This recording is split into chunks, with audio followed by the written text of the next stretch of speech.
Sinepju graudiņš, vārds katrai dienai. Redzēt Dieva perspektīvā. Šodienas rakstu vieta. Tas kungs man parādījās no tālienes. Es tevi mīlēju ar mūžīgu mīlestību. Tādēļ es pret tevi tik uzticīgi esmu saglabājis savu žēlastību. Jeremijas 31. nodaļa, 3. pants. Šodienas pārdomas. Reizē mēs novēršamies no kāda, jo viņš lūk pateica to un to, vai arī izdarīja kaut ko.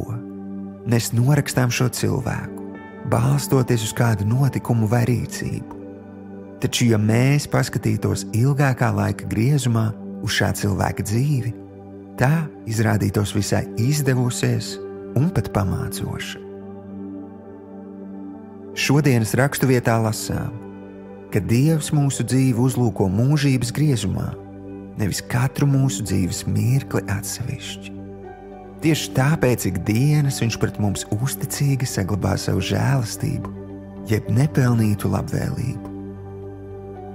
Vai tev ir bijusi situācija dzīvē, kurā, ja varētu atgriezties, tu rīkotos citādi?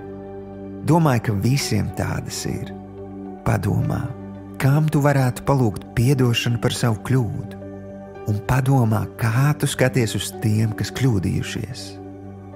Aicinu tevi no šodienas apņemties, redzēt cilvēkus tā, kā Dievs tos redz, ar mūžības perspektīvu un nepelnītu labvēlību. Šodienas lūkšana. Tēvs, paldies, ka tu mani mīli ar mūžīgu mīlestību. Paldies, ka tu uzticīgi saglabā savu žēlastību pret mani. Piedod, ka esmu tevi ierobežojis savā dzīvē, nepiedodot un tiesājot. Māci man redzēt cilvēkus, kā tu tos redzi. Jēzus vārdā. Āmen.